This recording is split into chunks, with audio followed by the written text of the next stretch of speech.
Good afternoon. My name is Megumi Watanabe.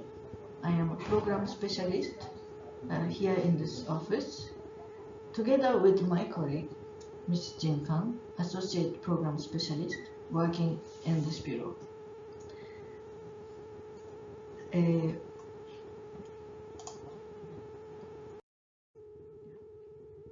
Global challenges such as climate change, poverty, and inequalities, pollution, deforestation, biodiversity loss, discrimination, all require a shift in our lifestyles and transformation of the way we think and act.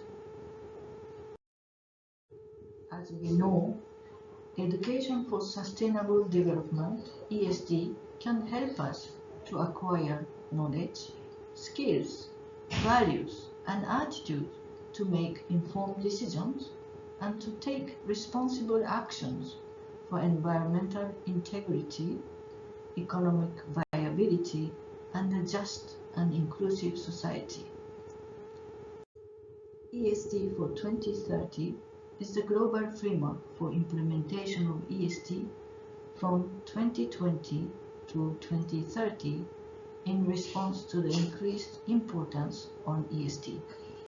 We have to rethink what, where, and how we learn. We need a new impulse to reaffirm the commitment of governments and implementation towards ESD and ultimately achieving the SDGs. This is why UNESCO developed the framework for ESD for 2030 towards achieving the Sustainable Development Goals.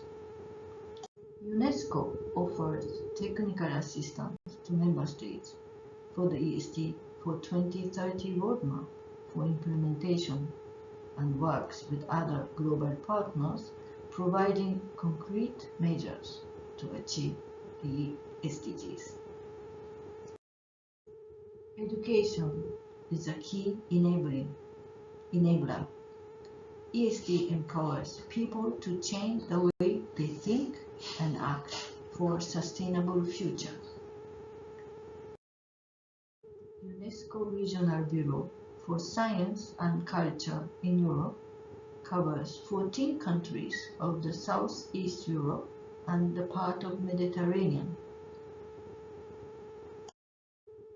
UNESCO promotes ESD in the Mediterranean region through its Global Action Program, notably GAP, along with other partners and stakeholders. The slide shows the 9th Environment for Europe Ministerial Conference in which the Bureau participated. A series of side events were co-organized in coordination with MIO ECSD.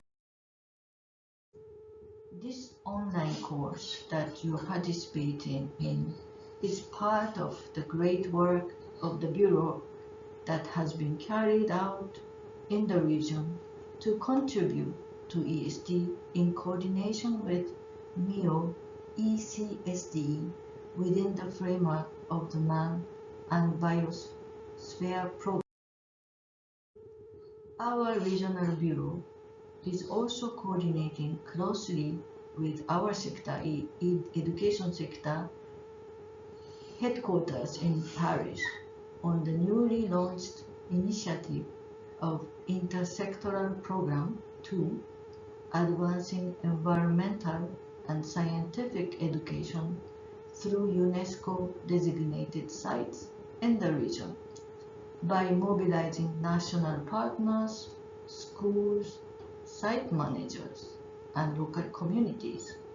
2 projects piloted in Danube Delta Bioreserve and Lower Prut Bioreserve have achieved great results during 2023.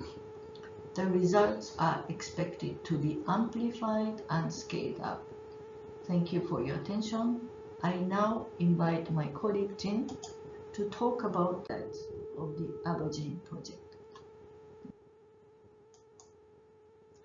Thank you, Megumi. So I will start by introducing our ongoing 3-year project, which I coordinate with colleagues within the partnership with Aberdeen Charitable Foundation. The project aims to promote the sustainable development in the region, working with the sites to promote innovative approach in the areas of biodiversity, water, ocean, and climate change. So there is a key component of education for sustainable development. The project selects 5 sites per year.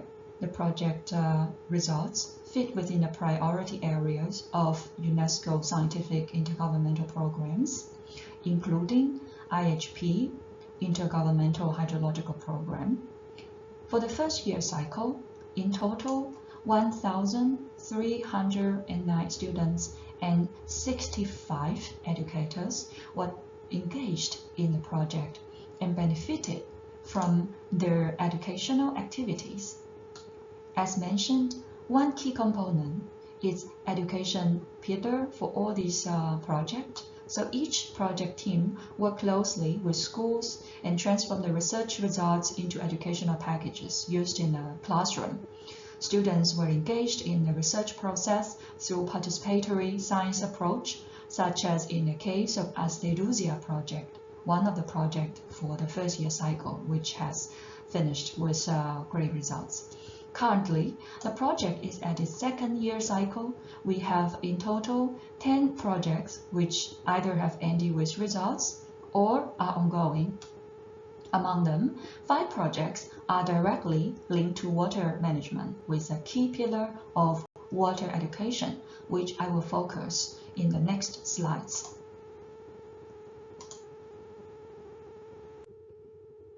So, Tuscan Islands Biosphere Reserve in Italy has finished their project on hydrological monitoring in Pianosa Island with very good results this year, including their education component in promoting water education in schools.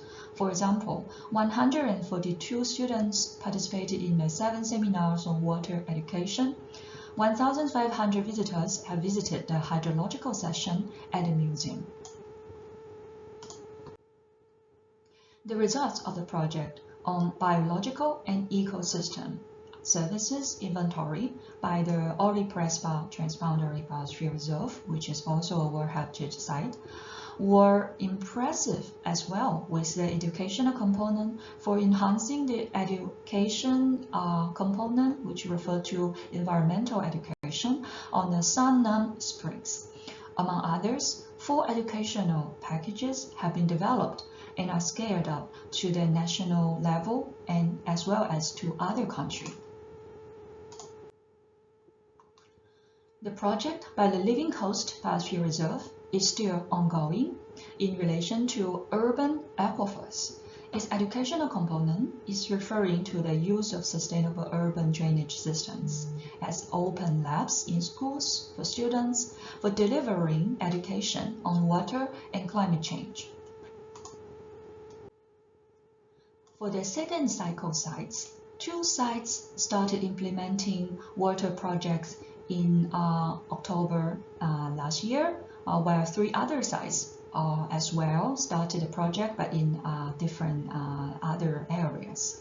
In terms of educational component, Ghost du Gaxi Geopark from France aims to provide students with knowledge on major issues on drinking water in the karstic region of the geopark, while Hatek Country Geopark aimed to offer a space for students to participate in the measurement and interpretation of water parameters.